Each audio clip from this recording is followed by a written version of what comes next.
meneladani sifat-sifat Rasulullah Sallallahu Alaihi Wasallam di bulan Ramadan, yang saya kira untuk bisa diikuti 100% barangkali sangat berat atau bahkan mustahil, karena ada banyak pada diri Nabi Sallallahu Alaihi Wasallam yang itu merupakan mukjizat beliau, sehingga mustahil bagi umatnya untuk bisa meniru beliau secara 100%. Allah jadikan orang yang terbaik itu dalam kondisi paling ideal, sehingga orang kalau bisa meniru mungkin hanya sampai 80%, itu pun sudah sangat bagus.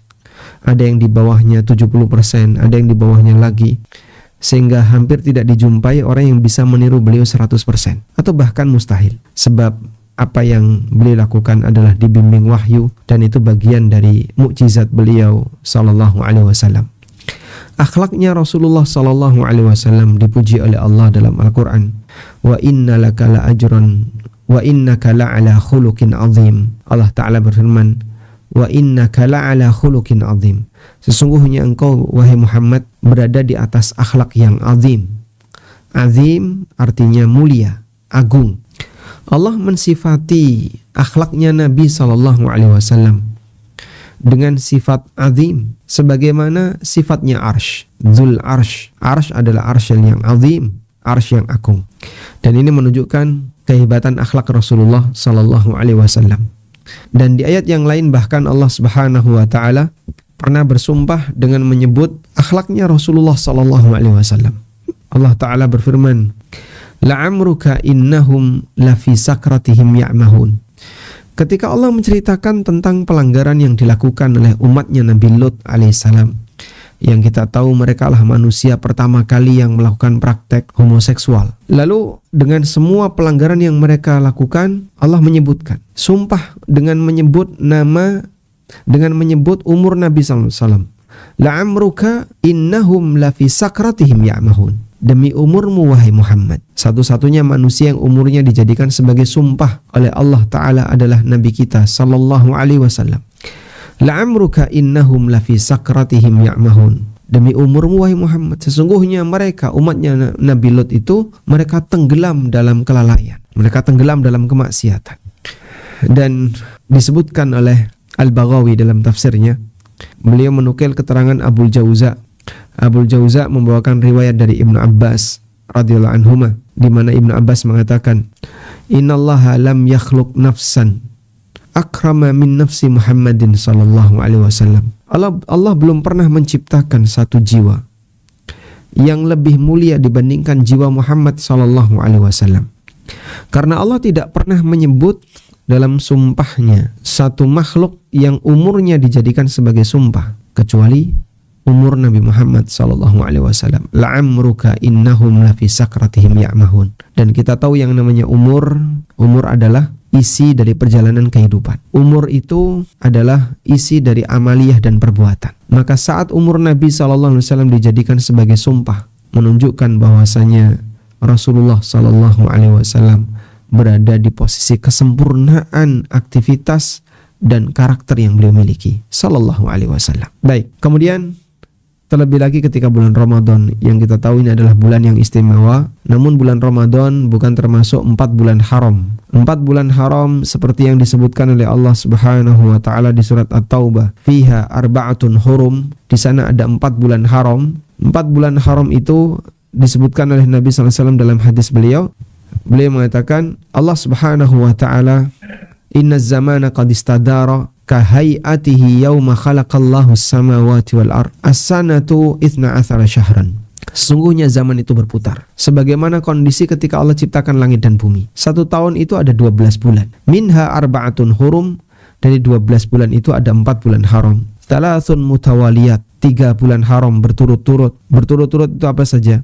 Dzulqa'dah, Dzulhijjah, Muharram. Dzulqa'dah, Dzulhijjah, Muharram. Wa Rajab Mudhar, dan bulan Rajab yang dimuliakan oleh suku Mudhar. Ma baina Jumada wa Sya'ban, yang jatuh antara Jumada Tsaniyah dan Sya'ban. Itulah bulan Rajab yang saat ini kita jalani.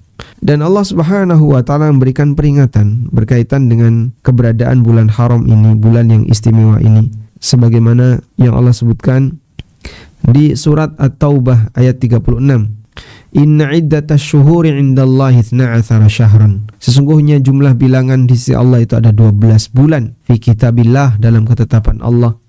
Yauma khalaqas samawati wal ard, pada hari di mana Allah menciptakan langit dan bumi. Minha arba'atun hurum, dari 12 bulan itu ada 4 bulan haram. Dzalikad dinul qayyim, itulah agama yang lurus. Fala tadlimu fihinna anfusakum, maka janganlah kalian mendolimi diri kalian fihinna, di bulan-bulan haram itu.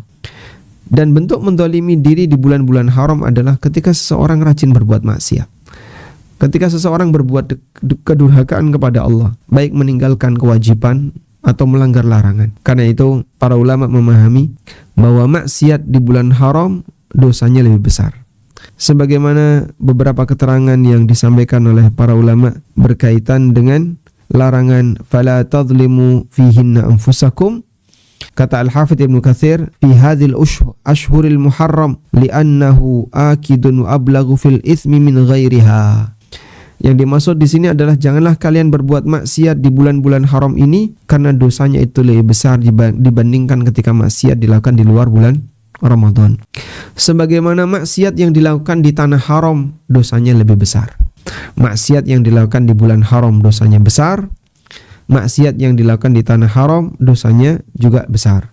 Walihada taghalladha fihi ad-diyah fi madhhab asy-Syafi'iyyah wa ta'ifatun katsiratun minal ulama. Karena itulah pembunuhan yang dilakukan di bulan haram maka nanti hukumannya dibuat lebih besar. Diatnya diat mughalladhah, diat yang paling besar. Karena Allah Subhanahu wa taala melarang keras orang berbuat zalim, yaitu berbuat maksiat di bulan haram. Baik, sebagaimana kata Qatadah bin Di'amah, seorang ulama tabi'in, inna dzulma fil ashhuril hurumi a'dhamu khati'atan wa wizra min adz-dzulmi fima siwaha. Sesungguhnya kezaliman di bulan haram itu lebih besar dosanya dibandingkan kezaliman di selain bulan haram. Wa in kana dzulmu ala kulli halin 'aziman, meskipun semua kezaliman itu dosa besar. Walakinallaha yu'azzimu min amrihi ma yasha. Namun Allah Subhanahu wa taala menilai lebih besar sebagian di antara ketetapannya sesuai dengan apa yang Dia kehendaki. Baik, selanjutnya kita mau bahas nih tentang bagaimana akhlaknya Nabi sallallahu alaihi wasallam di bulan Ramadan. Bulan Ramadan bulan istimewa meskipun tidak masuk dalam kategori bulan haram. Sekarang kita lihat bagaimana akhlaknya Rasulullah sallallahu alaihi wasallam ketika bulan Ramadan. Yang pertama, kana Nabi sallallahu alaihi wasallam yafrah wa yubashshir bi syahri Ramadan. Nabi sallallahu alaihi wasallam itu merasa bahagia dan beliau menyampaikan kabar gembira kebahagiaan itu kepada para sahabat dengan hadirnya bulan Ramadan. Bahkan sampai satu ketika saat datang bulan Ramadan, Rasulullah sallallahu alaihi wasallam beliau berkhutbah di atas mimbar. Qad ja'akum Ramadan, telah datang bulan Ramadan. Lalu beliau menyebutkan aneka keistimewaan bulan Ramadan. Mulai dari pintu-pintu langit dibuka, pintu-pintu surga dibuka, pintu neraka ditutup, kemudian setan dibelenggu, lalu orang dimudahkan untuk berbuat ketaatan. Rasulullah SAW juga menyebutkan di situ ada Lailatul Qadar. Beliau mengatakan, Inna hadza syahra qad hadarakum, bulan ini telah datang. Wa fihi lailatun khairun min alfi syahr, di dalamnya ada satu malam yang lebih baik daripada 1000 bulan. Man hurimaha faqad hurimal khaira kullahu.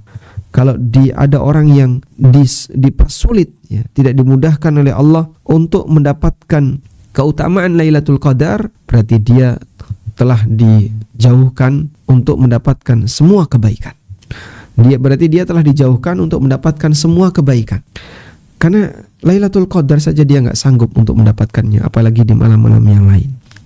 Wa yaqulu sallallahu alaihi wasallam, dan Nabi sallallahu alaihi wasallam juga bersabda, "Idza kana awwala lailatin min Ramadan," apabila datang malam pertama bulan Ramadan, suffidatis syayatin, setan itu dibelenggu, wa maradatal jin, dan jin-jin yang pembangkang dibelenggu, wa ghulliqat abwaban niran, dan pintu-pintu neraka ditutup, falam yuftah minha babun, tidak ada satupun pintu yang dibuka, wa futihat abwabul jannah, dan dibuka pintu-pintu surga, falam yughlaq minha babun, dan tidak ada satupun pintu yang ditutup, wa yunadi munadin kulla lailatin, dan setiap malam ada seruan, ya baghiyal khairi aqbil, meskipun kita enggak dengar, wahai yang punya semangat untuk berbuat baik, ayo lakukan berbuat baik.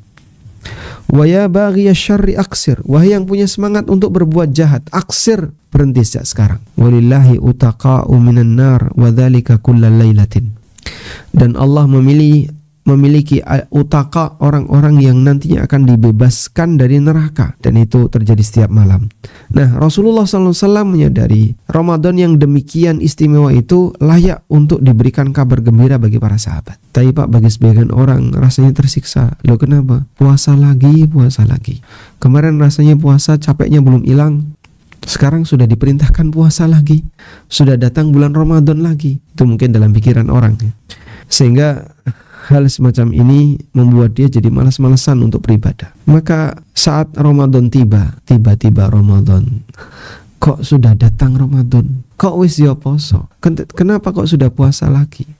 Jadi seolah-olah dia masih ingin menikmati kesempatan di luar Ramadan. Baik, maka yang pertama di antara kebiasaan baik Rasulullah SAW ketika datang Ramadan adalah beliau SAW merasa bergembira dan menyampaikan kabar gembira itu kepada para sahabat. Kemudian yang kedua, Rasulullah SAW sangat semangat untuk makan sahur ketika Ramadan. Ada banyak sekali motivasi yang diberikan Nabi SAW agar kita sahur. Di antaranya dalam hadis riwayat Bukhari Muslim, Nabi SAW bersabda, Innallaha wa malaikatahu yusalluna 'alal mutasahhirin. Sungguhnya Allah dan para malaikatnya, mereka memberikan salawat kepada orang yang makan sahur, kepada orang yang sahur. Hadis riwayat Bukhari Muslim. Dalam hadis yang lain Nabi SAW bersabda, Sahiru, lakukanlah sahur. Fa inna fis sahuri barakatan, karena dalam kegiatan sahur itu ada keberkahan. Sehingga Rasulullah SAW kasih motivasi, ayo sahur. Dalam kegiatan sahur itu ada keberkahan. Hadis riwayat Bukhari dan Muslim. Wa qabla al-ghurubi yuraddidu adhkaral masa. Sementara sebelum matahari tenggelam, Nabi SAW banyak melakukan zikir. Jadi kalau sebelum subuh beliau sahur, kemudian sebelum maghrib Rasulullah SAW banyak berzikir. Lalu selanjutnya Nabi SAW punya kebiasaan kalau berbuka itu urutannya berikut ini: rutab, tamar, air putih. Rutab, tamar, air putih. Apa itu rutab? Rutab artinya kurma basah.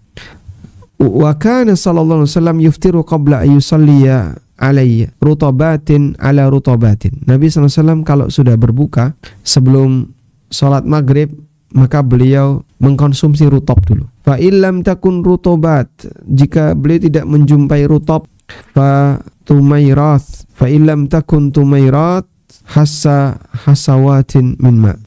Kalau enggak ada rutab, pakai tumairat, hanya beberapa tamar. Tamar itu kurma kering. Kalau enggak ada kurma kering, baru minum air. Masya Allah. Demikian urutan yang diajarkan Nabi SAW ketika berbuka. Kurma basah, kalau enggak ada kurma kering, kalau enggak ada baru air. Wa qala sallallahu alaihi wasallam, la yazalun nasu bi khairin ma ajjalul fitrah. Manusia akan senantiasa mendapatkan kebaikan sepanjang mereka menyegerakan berbuka. Kok bisa ya Pak? Cuman sebatas menyegerakan makan dan minum, tapi bisa mendatangkan kebaikan. Padahal kan cuman makan minum. Ya, selisih setengah jam itu efeknya apa? Tak tinggal sholat maghrib dulu, dan nanti berbukanya nggak minum, nggak makan. Berbukanya nanti setelah sholat maghrib. Ini keliru. Seharusnya gimana? Seharusnya kamu begitu dengar adzan masuk maghrib segera berbuka. Sehingga ini masalah kedisiplinan. Ini masalah kedisiplinan. Kalau orangnya disiplin, maka dia akan tepat waktu. Waktunya berbuka, nggak ditunda. Masya Allah. Sehingga Muslim yang disiplin adalah dia laksanakan sesuai dengan kondisinya. Kemudian Rasulullah SAW membaca doa setelah berbuka. Dhahabat dhama'u wabtallatil uruqu wa thabatal ajru insyaallah. Dan hadis ini hasan. Ya.